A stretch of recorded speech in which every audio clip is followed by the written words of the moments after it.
राधे राधे, राम राम सभी को। तो आइए आज बात करते हैं कि दीपावली के शुभ मुहूर्त के बारे में। तो अभी तक आपको शायद ये तो क्लियर हो ही गया होगा कि हम दिवाली 20 तारीख को मना रहे हैं। और 20 तारीख को क्यों मना रहे हैं आइए समझ लेते हैं थोड़ा सा।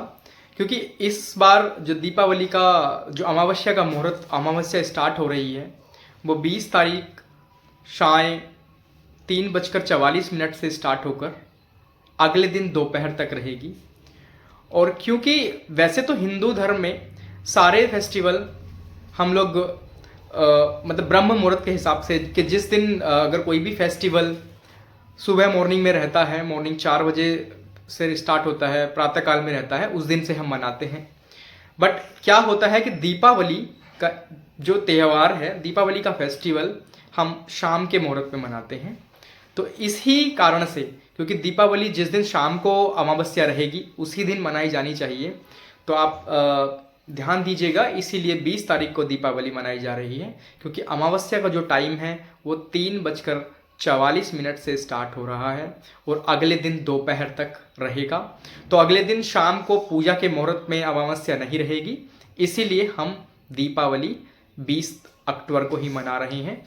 और इस 20 अक्टूबर को दीपावली मना रहे हैं, तो आइए जानते हैं कि इस दिन, दीपावली के दिन, किस वक्त का मुहूर्त बहुत शुभ है।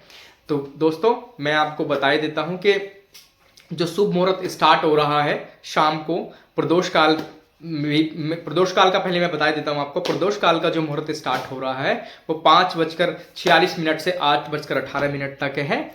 और जो पूजा का शुभ मुहूर्त है, विशेष पूजा का, लक्ष्मी और गणेश जी की जो पूजा का शुभ मुहूर्त है, वो 7:08 से स्टार्ट होकर 8:18 तक जाता है। तो ये विशेष शुभ मुहूर्त है। सभी को मैं चाहता हूं कि सभी अपने घर में लक्ष्मी जी का आवाहन और गणेश जी का आवाहन इसी वक्त के बीच में करें, क्योंकि ये बहुत शुभ मुहूर्त है। तो और आइए एक चीज थोड़ा सा ध्यान कर लेते हैं कि हमें पूजा में क्या क्या, किस तरह से हम पूजा कर सकते हैं और पूजा में क्या विशेष ध्यान रखना होगा हमें।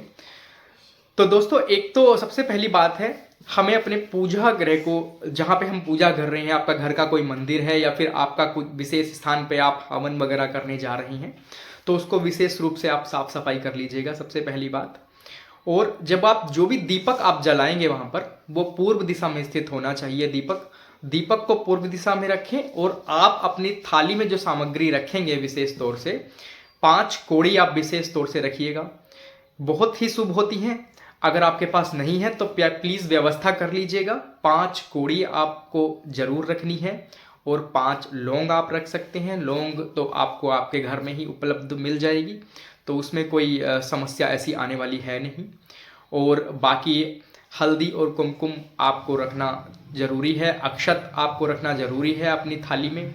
और सर्वप्रथम आप ये सब चीजें रखने के बाद आप अपने पूजा गृह में, पूजा का जो स्थान है आपके, उसमें एक साफ सी चौकी बिछाइए, या फिर जो भी आप अगर आसन बिछा सकते हैं उस पे आप पीले या लाल रंग का वस्त्र बिछाइए, साफ वस्त्र होना चाहिए।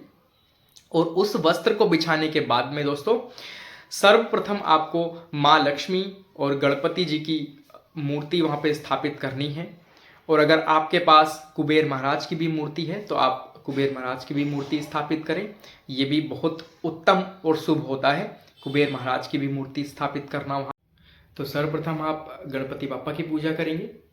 जब आप गणपति भगवान की पूजा सबसे पहले करेंगे तो पूजा में एक विशेष आप ध्यान रखिएगा, आप एक मंत्र का जाप 108 बार कर सकते हैं। और अगर हवन कर रहे हैं तो भी आप उस मंत्र की आहुति 108 बार दे सकते हैं।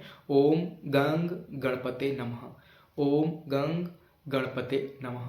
आप इस मंत्र का 108 बार जाप कर सकते हैं, या फिर अगर आप हवन कर रहे हैं तो आहुति दे सकते हैं आप 108 बार। गणपति बप्पा की पूजा करने के बाद आप माँ लक्ष्मी की पूजा करेंगे। और माँ लक्ष्मी की पूजा में आप विशेष ध्यान रखिए, मैं आपको एक बहुत ही शानदार मंत्र बताने जा रहा हूँ। आप अगर उस मंत्र का जाप करेंगे या फिर उस मंत्र की आहुति देंगे 108 बार, तो बहुत ही शानदार रिजल्ट आपको देखने के लिए मिलेगी। तो माँ लक्ष्मी का मंत्र इस प्रकार है, ओम श्रीम ह्रीम क्लीम महालक्ष्मी नमः।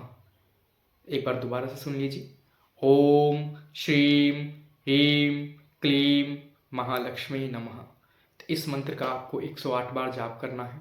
विशेष ध्यान दीजिएगा कि अगर आप हवन कर रहे हैं तो अति उत्तम है, आप 108 आहुतियाँ भी दे सकते हैं, उससे भी बहुत अच्छा रिजल्ट आता है। अदरवाइज़ नहीं तो आप जप का जाप कर सकते हैं 108 बार इस मंत्र का। और गणपति बापा का मंत्र भी जैसे मैंने आपको बताया, पहले आपको गणपति बापा का मंत्र का करना है, उसके बाद माँ लक्ष्मी का करना है, और फिर आप कुबेर भगवान जी की पूजा कर सकते हैं।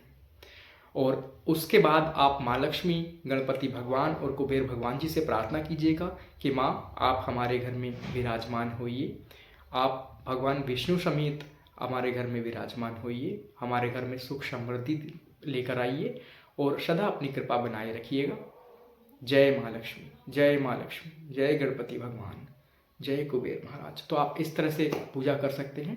और माँ लक्ष्मी को समर्पित आप एक धन्यवाद भी माँ लक्ष्मी जी को दे सकते हैं कि माँ जो भी कृपा है मेरे पास सब आप ही की कृपा से है, आप ही की कृपा से मेरे पास मैं जो भी हूँ, मेरे पास धन धान्य पुत्र सब कुछ आप ही की कृपा से है।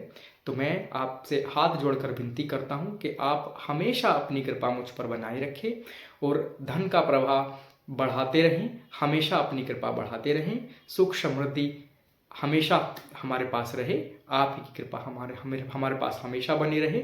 जय माँ लक्ष्मी, जय गणपति भगवान, जय कुबेर महाराज। और लास्ट में मैं यही बोलना चाहूँगा, आप सभी को दिवाली की बहुत बहुत शुभकामनाएं। आप विशेष ध्यान रखिएगा अपना दीपावली के इस पावन अवसर पर। आप बच्चों का अपने विशेष ध्यान रखिएगा पटाखे छुड़ाते हुए, क्योंकि कभी भी कोई हादसा ना हो जाए इसका विशेष ध्यान रखना चाहिए आप लोगों को सभी को। बच्चों को जो अगर आप पटाखे छुड़वाएंगे तो अपने ही संरक्षण में अपने साथ में छुड़वाएं, बच्चों को अकेला ना छोड़ें। हम चाहते हैं कि कभी भी कोई किसी के साथ हादसा ना हो, तो विशेष ध्यान रखें इसका। जय माँ लक्ष्मी, जय गणपति भगवान, जय कुबेर महाराज, जय हो, जय श्री राम, जय श्री राम।